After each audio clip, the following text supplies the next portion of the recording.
I want to talk to Chris and just ask some basic fundamental questions regarding Marxism.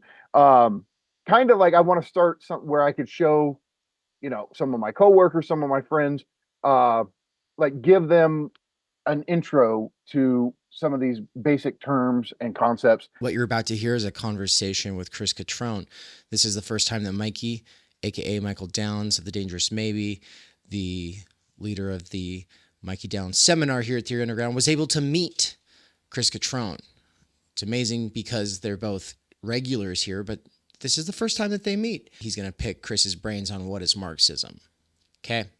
But before I play it, I just have to say, Chris Cutrone is teaching a course, Intro to Marxism, throughout the month of October 2024 here at Theory Underground. Theory Underground subscribers get half off. If you're interested in the subscriptions or becoming a member, or really just what is Theory Underground, stick around until the end of the video. Watch the PSA that I've made at the end. It's a great way to get a sense for what we're all about. But for now, the short version is this. Theory Underground is not just a YouTube. It's not just a podcast. It is a lecture course, research seminar, and book publishing platform. Yeah, it's a lot of things. And most of that people don't even see on the YouTube or podcast. It's a theoretically correct title. M-Stews, the epic marathon streams at Theory Underground. M-Stews. They bring joy to audiences. Bring together a wide variety of people who are critical of power, of the state, of capital, but they're not just standard left. This is a place for people who are second guessing, working through things, questioning, and even if they're not, then they're willing to talk to people who are, because ultimately Theory Underground is for workers with earbuds getting into theory. The people who are turning to theory because they're saying, well, none of this really makes sense, or it's not really working. So there's got to be something more. That's what this is all about. All right, guys, we're back. Welcome back. I'm glad you two had time to get yourselves refreshed to the chat. I hope you all did as well. Drink some water, whatever. Now we're going to get into section 2, and it's not necessarily going to go as long. Basically, we don't even know how we're going to go about this, but Mikey's got some questions. All right, let's start there. Let's get into it. So Dave hit me up last week or whatever and was like, I want you to be on the stream. I'm like, fuck you, I'm too busy, I'm not doing the stream. And he's like, but you can finally, I want to do something with you and Chris Cutrone. And I'm like, okay, I'm there. All right, but I'm like, I don't know if any of our, somehow Chris and I have never been on a stream together, which I Dave, that's your failure. Hitting that on you.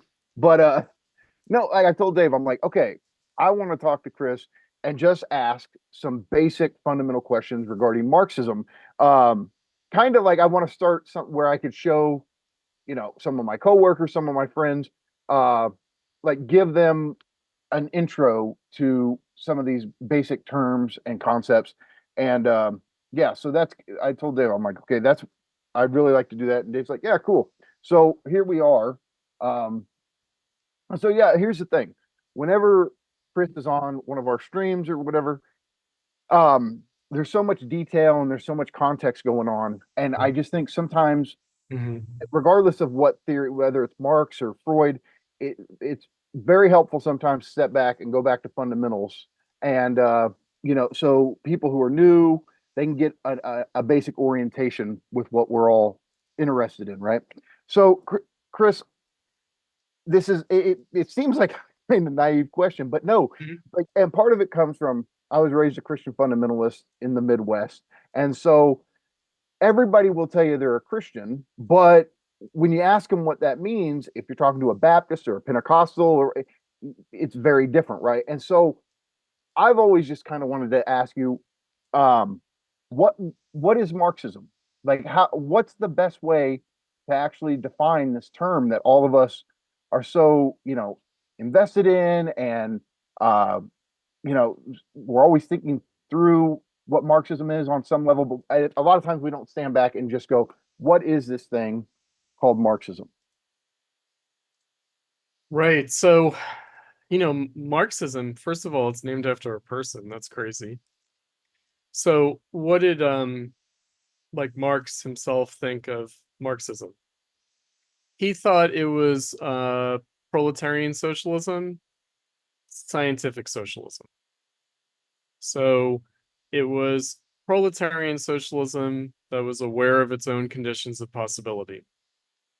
So it was adequate self-consciousness of a socialist movement by the modern working class after the Industrial Revolution. So what the hell does that mean? So Marx didn't invent socialism or communism. They existed. And, you know, Marx arrives on the scene in the 1840s, and he looks at objective and subjective phenomena, we could say. He looks at the worldwide Great Depression of the Hungry 40s. And he looks at, the commercial crisis, but also what's known as the social question, the production of this immiserated working class working in industrial labor. That's the objective. And he looks at the subjective, which is that there's this movement for socialism. And up to that time, it had been a kind of a bourgeois movement, a petty bourgeois movement. And in his time, in the 1840s, it becomes a movement more by these workers under these industrial conditions. And so he tries to understand, what is the significance of this? Marx is a political radical. He's a radical in the bourgeois revolutionary tradition, in the French revolutionary tradition. They sang French revolutionary songs in Marx's family when he was growing up, in French.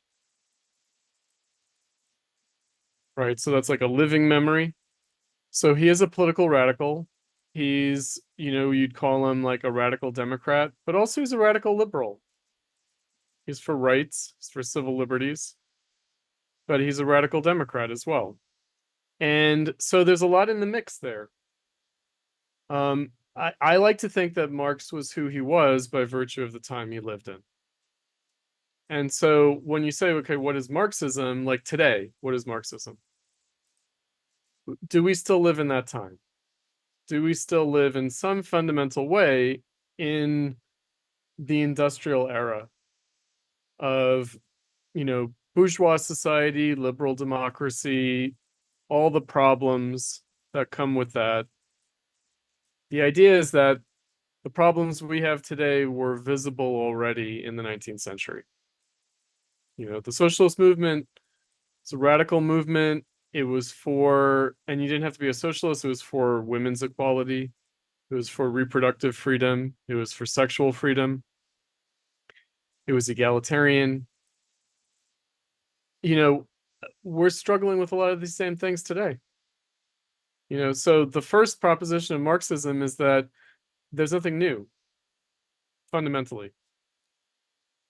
What we were talking about in the first half, like it's the technology. I guess we have technology that they didn't have in the 1840s, but the role of technology in society might be the same. The concrete technology might have changed, but the problem of integrating technology in a non-socially destructive way has been there since the Industrial Revolution. And again, observed by all sorts of different people.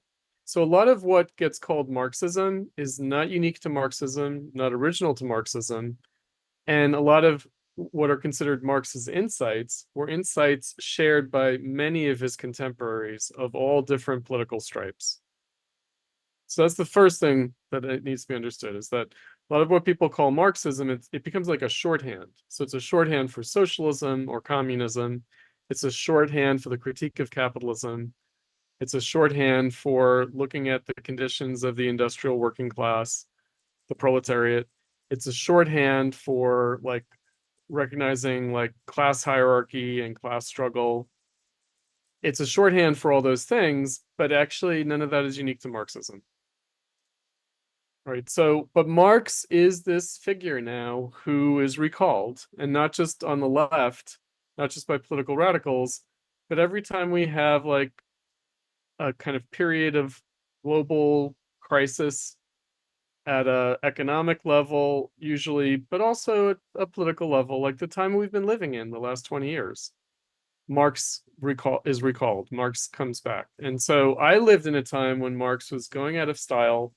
People were forgetting about Marx and Marxism. It was like, oh yeah, whatever. And then he comes back. So he's like a symbol of something. And the left upholds Marx and the right attacks Marx. But it's a spectral Marx, to use a Derrida. You know? It's it's they're shadow boxing, whether with Marx or against Marx, the left and the right. And so to my mind, that means there's something there. There's something there. We're still living in Marx's world. Otherwise, we wouldn't keep recalling him. The fact they can't get rid of him. Like there's this hauntological, like a specter is haunting Europe. Well, a specter keeps haunting capitalism, and it's Marx himself, right? Yep, absolutely. So I think that is, a starting point. I mean, that's like an intellectual starting point. Like there is a political dimension. And the political dimension is, again, a very obscure one, which is the struggle for socialism. And, I've written these books. I wrote The Death of the Millennial Left. Now I have the sequel, Marxism and Politics. This is my theory book. Look at how thick it is. Between the two books, it's 1,000 pages, it's 100 articles, and it's all written motivated by the millennial left. So the millennial left wanted to be socialist. They wanted socialism. They were discontented with capitalism in all sorts of aspects, the war on terror, the Great Recession, all this stuff. It raised deep philosophical questions for people, for that generation of people. But then they kind of cashed out into the DSA and Bernie and the Democratic Party. And it's a tragedy. It's not like a major tragedy, but it's a significant tragedy to my mind. Being an older generation, it's a tragedy that it ended up where it ended up, that it's going to be about voting for Kamala. Right? It's going to be some kind of capitalist progressivism. Now, there were dissidents. I mean, the thing with someone like you raised Land before, Land is my generation.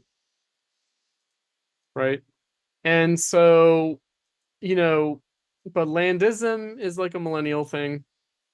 I don't know if it's a Zoomer thing yet, or if it will be. But I kind of feel like, so there's some dissent from this kind of capitalist progressivism. But it's all very obscure. And it didn't have to be, but it is. And so, I've set myself the task now for the last 20 years, basically, of, okay, there's a lot of obscurantism here. There's a lot of specter haunting. There's a lot of reaching for Marx.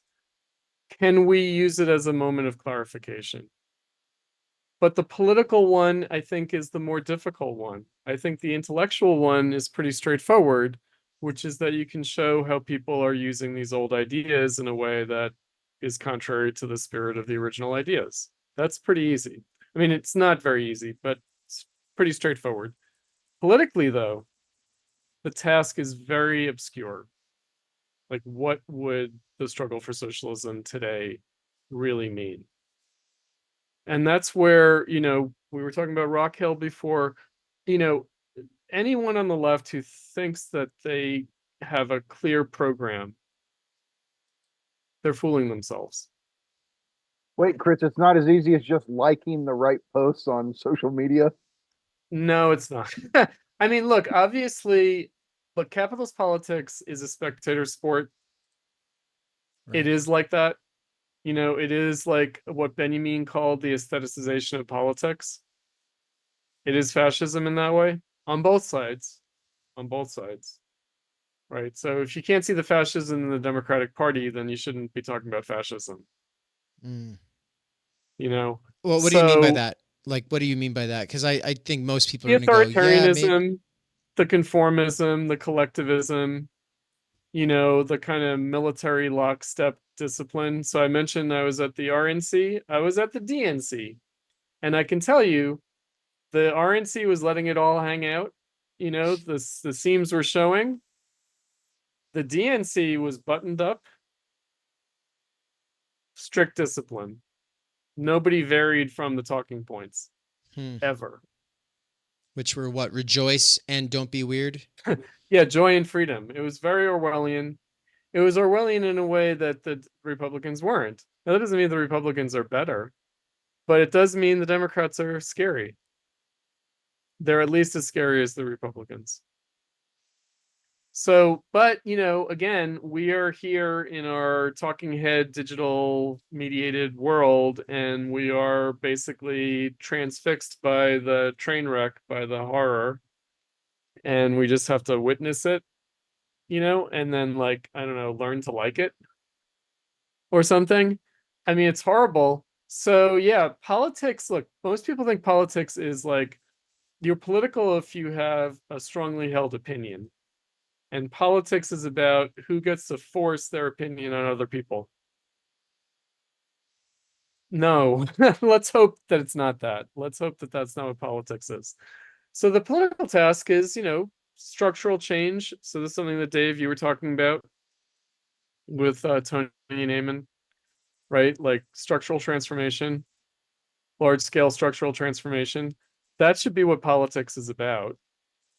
There is going to be large scale structural transformation, but it's going to be within capitalism. And the Democrats and the Republicans are kind of fighting over the terms of that. Mostly they're fighting over the rhetoric of it. Meaning probably the large scale structural changes in capitalism that are coming are going to come whether or not it's the Democrats or the Republicans. But the ideology might be different. The rhetoric might be different. Some concrete things will be different. They'll make some choices differently, including some such small things as World War III or not. Right? So that might be the only difference between Trump and Kamala at this point, is who wants to keep fighting in Ukraine until Russia is destroyed. And so that's pretty grim. But so what does Marxism have to say about that? Well, it has to step back and say, how did we get here? What is this about? Why are we trapped with bad choices? Right? Diagnosing the situation. Now, at a concrete material level of everyday life, in terms of where people need to be politically organized to try to change the system, because I'm a Marxist that way. I do think the workers have to change capitalism. I don't think that you can do a TED talk at Davos I'll and change disagree with you on capitalism. this one. We'll have a contradiction someday. No, because I think that even if all the capitalists wanted to give us communism, it's not within their power to do it. Well, you can't have the working class hate you, which is why there's no possible way forward with the liberal progressive left. But it's one thing to say that you can't have the general populace hate you. It's another thing to say, well, the general populace, being mainly the people who own nothing and are most precarious, they have to organize themselves, and then they are the only ones that can make it possible. Right? It's not about immiseration. It's about what actually has to be changed and how to change it, meaning our social relations. And what it will take to change it is going to be something that has to happen at society level, not the state can't do it. Right? The state can do a lot. It can mostly do a lot of damage, but it can't really change social conditions. It has to sort of adapt to social conditions. It can do things that affect social conditions, but it can't fundamentally change social conditions. Chris, one of the other questions I had for you is kind of related, so I'll just kind of pivot into that. I mean, you already answered it, but I think addressing it like explicit. I mean, look, as far as I understand it, Marxism has always argued that the working class, the proletariat, is the revolutionary subject. And if there's structural transformation of society, of capitalist society, it's going to come from the proletariat. Question is, and you kind of, we're getting, in a lot of ways our situation's the exact same as Marx was dealing with. In certain ways it's also different. Does the classical image of the proletariat even exist anymore? I think so. I think that you know, people who need to do wage labor to survive, and also all the people who depend on someone doing wage labor, that they're directly connected to survive. I think that, you know, the proletariat is bigger than ever, objectively. Subjectively is something else, meaning organized. No. Dan, And that's, yeah. sorry to interrupt, Yeah, yeah, but go ahead. for clarity, it's like, okay, this image at least I have, and maybe I'm wrong in this, but the proletariat, the working class that Marx was seeing, they lived close to each other. There was a homogeneity in their way of life. What Legal consumerism exclusion. seems to They do, were legally excluded. Yeah. Hmm. yeah, Go ahead. consumerism seemed to come in and diversify us in the sense of giving us all of our individuality through the commodities we consume, the entertainment we identify with, all this kind of Hmm. stuff. Hmm. And then when you bring in like precarity, the fact that we don't even have the type of working class jobs that our grandfathers had or great grandfathers, um, does this change like the fundamental where it's like it's much harder now to get everybody on the same page, opposed to like when in the heyday of the working class movement, that basic homogeneity that workers shared with each other kind of glued them together as a force. And if we're lacking that, how do we compensate for that? All right. So, first of all, in some ways, we're back to the beginning, meaning the working class was extremely precarious in Marx's time. Extremely. It was also precarious in the time of high Marxism, like in the imperialist era of the late 19th and early 20th century. It was extremely precarious. They were working long hours, there was child labor, and even in countries that we think of as like cute, like Germany, it was the Wild West. It was like the United States in that era. And so the image that we have of when the working class was organized is the wrong historical epoch, meaning the mid 20th century, the post World War II world, the world that the New Left reacted to. So the New Left looked at what they considered to be a pacified or bought off or structurally integrated working class that had low work hours, high wages, high consumption, in a way that was not the case before and has not been the case since. I think they misrecognized the problem in their own time, the New Left in the 50s and 60s. But I also think we don't live in that world anymore. And the world that we live in now is more like the world of Marx and of old Marxism, like the Socialist Party of America. When Eugene Debs was the leader of American socialism, what was the condition of the working class? Extremely precarious, extremely exploited, they were migratory, they were separated from their families, separated from their communities. Their communities were completely undone by the introduction of new industry. Right? It was a cosmopolitan working class. People came from all over the world to work wherever, and they went where the work was, and they went back home, and they went back. The steamships were going nonstop across the oceans, and the workers were on them. Now, maybe you could say the pace of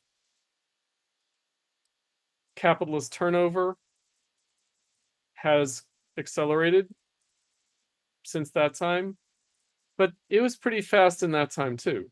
So again, there was a lot of dislocation. There was a lot of upheaval industrially in Marx's time and in the time of the late 19th century, like the second industrial revolution, basically. And, I think that the image that we have is that, the workers only get organized when they're immiserated or when they're losing work, like the Great Depression. I don't think that's really accurate. I think, the rise of new industries, new boom towns, newly industrialized areas, reindustrialized, deindustrialized, and then reindustrialized. Like, I think that's where historically workers were organized in a more radical socialist way, not just in a collective bargaining way. And so I think that throughout the world, we're living through an era like that now. And we are moving into an era like that, meaning we went through the Great Recession. Now we're going to go through some rearrangement of capitalist production, and there's going to be new production, and new workers are going to be drawn into new industries. And so there are potential opportunities there. And, I think that's going to happen in the United States too. And the whole like, oh, can they onshore industry or not? Well, they're going to do something. They're going to do some of it. There are going to be new jobs. There are new jobs. And so, it's not going to be, okay, we're just hanging on to what we have defensively. I think that that's where we've been the last 50 years. The labor movement in the United States was trying to hold on to something that was slipping away. There's been very little new organizing, but there needs to be. Let me ask you this, as far as like thinking our specific situation. Even the guys I work with in the warehouse, everybody has some sort of looming anxiety about automation, that they feel like, and this is in your average working class type of guy, they feel like, okay, like we're approaching a threshold. And so, and Marx understood, like, okay, automation on some level is baked into capitalist production because capitalists compete against each other. How do they outdo each other as far as getting the extra surplus value? Well, they make investments in production in the machinery, Right. and they speed up the production process. So the thing is it possible to conceive that capitalism is really moving to a point where automation really is going to put a lot of people out of, essential labor, right? Where there's less and less of those type of jobs. And this is this contradiction that Marx saw, like, okay, if we automate the production process, then that means we're not paying wage workers wages because the machines are doing it. But if we're not paying wage workers wages, there's no way for them to consume what the capitalists are selling. And so do you feel like this contradiction is something that we really have to reckon with? And is capitalism seeming to move in some kind of direction of post wage labor capital? I think it always looks like that, but it never quite is that. Meaning automation eliminates jobs and creates new jobs. And obviously the machines have to be built by someone, and the machines have to be serviced by someone. But also, it's when they talk about manufacturing jobs in the United States, they say it has a knock-on effect. It has a kind of geometrical effect. That for every manufacturing job, you're actually creating like many more other jobs in support of that manufacturing job, in a way that other kinds of employment don't have the same kind of knock-on effect. Right. So, but that's been the case. So I take the very, like, not terribly long historical view. We're just talking about 200 years. It's not very long in terms of human history. But I've seen, if you look at the last 200 years, automation eliminates jobs and it creates new ones. That's been a dynamic at work. I mean, I wrote about it as robots in sweatshops. You always have both. You always have both. And I would just add that my big concern, or just kind of what I always kind of come back to now, is I think that there's going to be a section of the not just American developed world, but just of the middle class everywhere, that might start engaging more and more with robots, and therefore get to delude itself by saying, oh yes, we're moving towards a post-work world, but those robots will really just be a way so that we don't have to have uncomfortable encounters with the help that will still be there making those robots. And so the whole thing is just going to be used to hide the production, the relations end mode a little bit more, right? It's always veiled by my concern. technology, to use a Horkheimer and Adorno phrase, right? It's the veil of technology. It's always Right. obscured by technology, and technology is reified, meaning we think that technology is the agency. It's rather than the symptom, right? So again, we tend to leave out the fact that, as Marx put it, in capitalism, no machine has proven to be a labor-saving device. So it's supposed to be, doesn't turn out to be. Meaning it does eliminate jobs and also intensifies labor in other domains. So it does both, right? And so we have to understand, I mean, look, the old socialist movement, what I would advocate for us trying to create again in conditions of our own time, adequate to our own time, the community that the working class objectively has, and that it needs to have subjectively, is the community of the struggle for socialism. Meaning, yeah, you might have to move because you lose work. You know, in other words, people's lives are going to be disrupted. People are going to be left behind. People who are too old to find new work are going to be left behind in the Rust Town, in the Rust Belt, and they're going to depend on their children sending them money back. Right? But so that kind of local bourgeois community is going to be torn up. So there's got to be a higher community, a political community, right? There's got to be a political identity of the working class, not just, oh, you know, this proletarian town has been left behind by changes in industry, right? Like we have to conceive of this and also conceive of it as understand what that kind of generational turnover, what the significance of that is. Meaning it looks like capitalism changes in a way that always escapes our ability to like master it and overthrow it and surpass it, transcend it. But we need to understand what we're struggling for. Like we're not just struggling to survive, right? Like if you know, generally most people are caught up in the struggle for survival.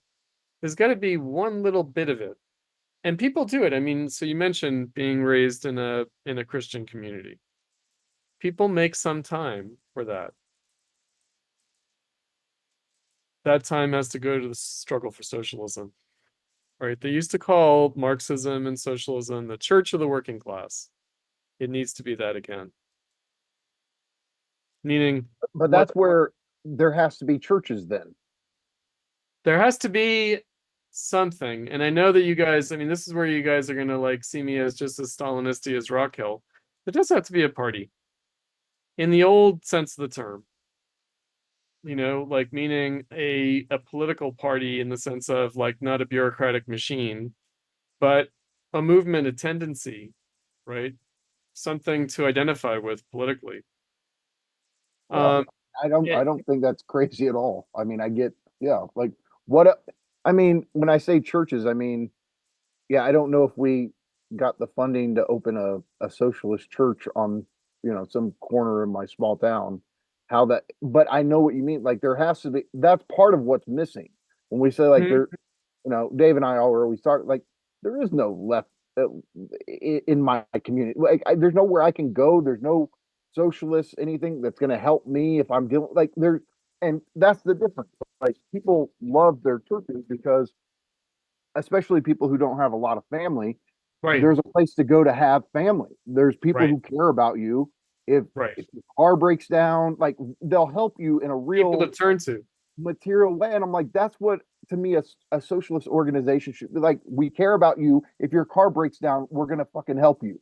Like, Yep. you know, and that's what church does for a lot of people in this country. So yeah, and that's why, because it gives them an institutional support, um, and a sense of community that, you know, the atomized suburbs kind of wipes away. So I get it. Like there, I think, you know, if socialism is going to do anything, it has to start by reinstitutionalizing itself in some way.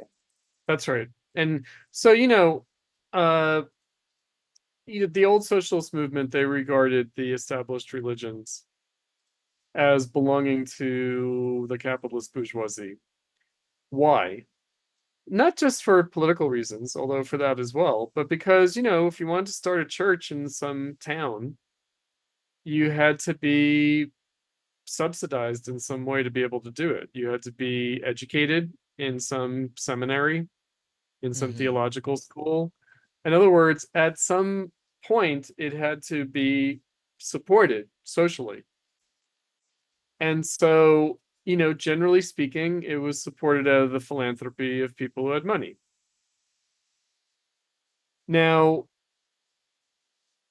the working class does have some extra resources. It mostly has its own time and energy, right? But it can also pool other resources, and also it can get friends who have money. It can get friends who are part of the capitalist bourgeoisie. It can find your Friedrich Engels. And and so then the question is, how is it organized? And so it's organized for a purpose. So, the purpose of a church is to provide spiritual comfort and a congregational community for people without changing society. So the difference being that a socialist party doesn't really have a purpose unless it's out to change society. And so it's a different proposition, and then you're in the realm of political radicalism. I mean, look, the working class is mostly politically alienated anyway.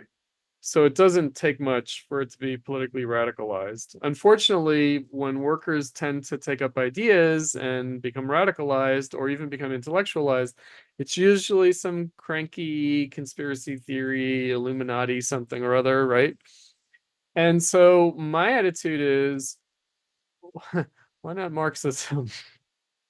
Right? There are so many different cranky things you could take up some obscure, religious idea, some obscure philosophical idea. Why not a political idea? And again, it seems like Marxism is austere. It seems like, class reductionism, economic determinism, this kind of thing.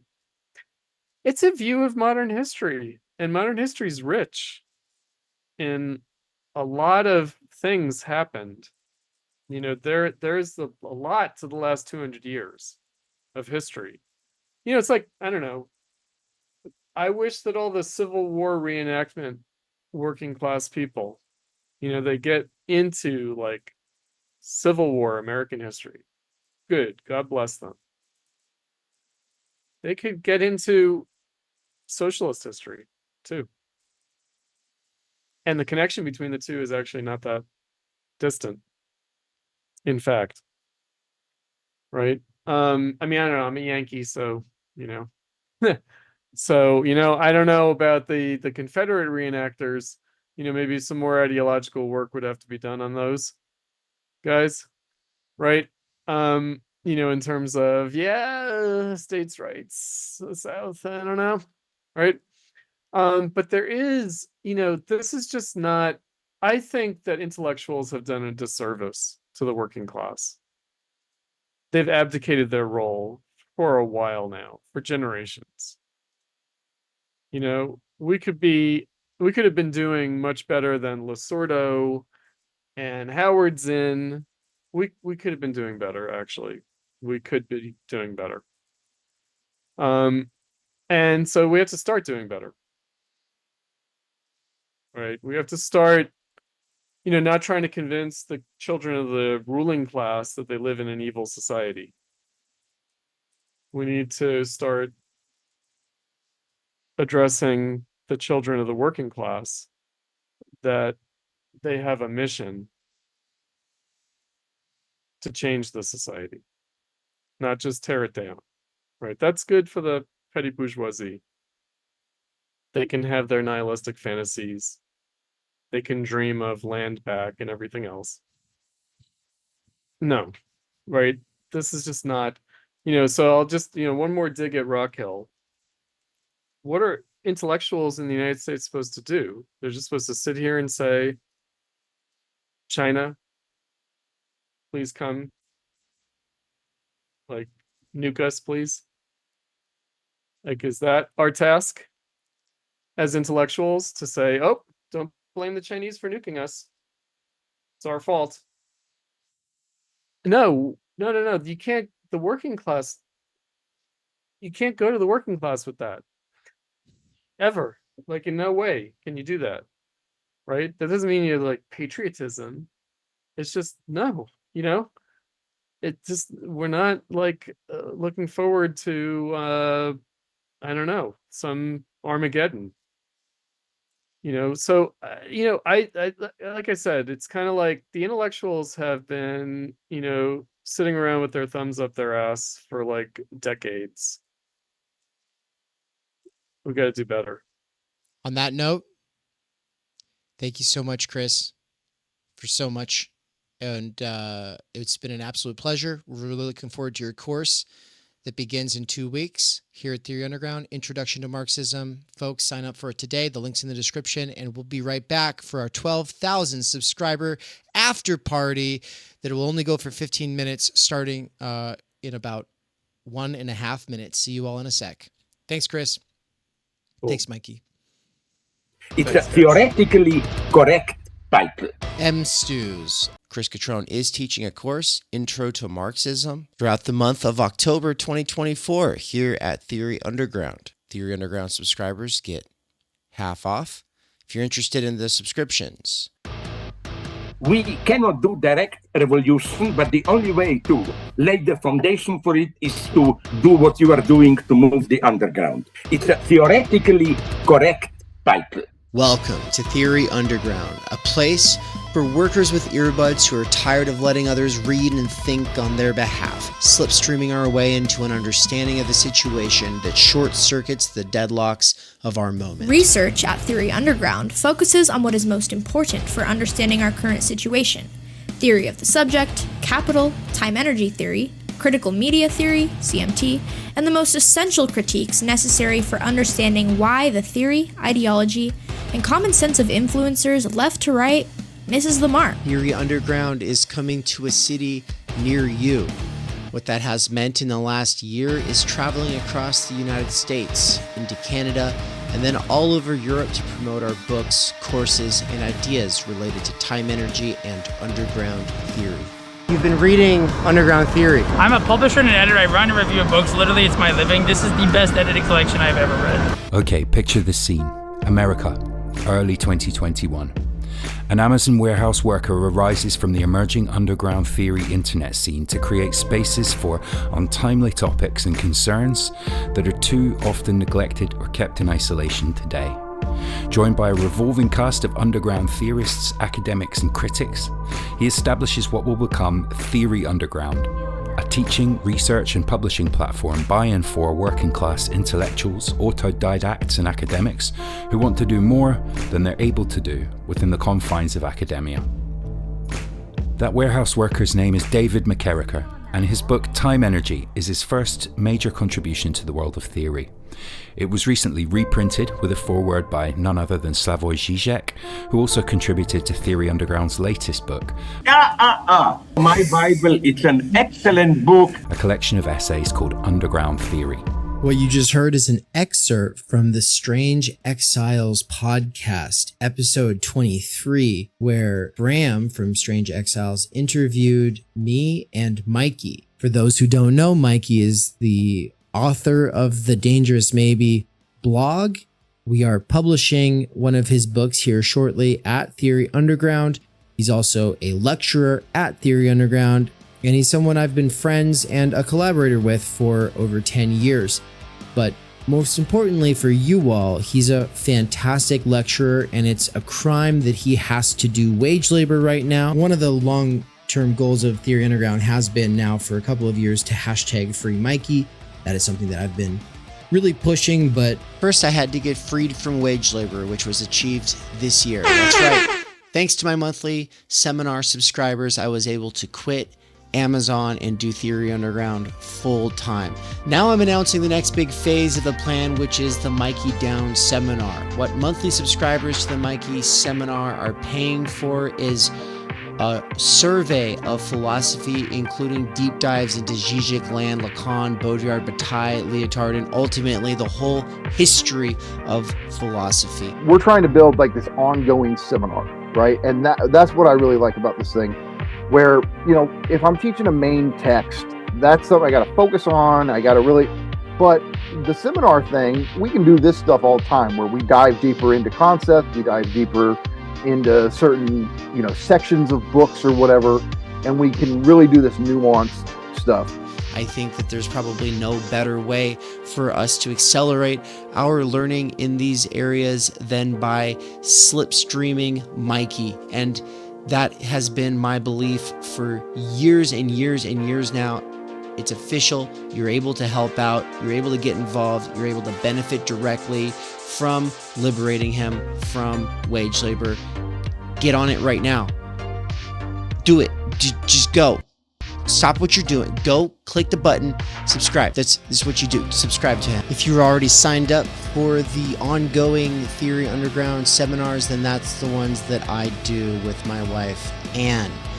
Though that's getting an upgrade, which means that I will be doing one session per month that is just me, and then I will also be doing the ones with Anne, which are a crash course in sociology, anthropology, the social sciences, and ultimately Marx, Heidegger, Levinas, Bourdieu, imminently critiquing pop psychology, sociology, self-help, and ultimately the doxa of our time.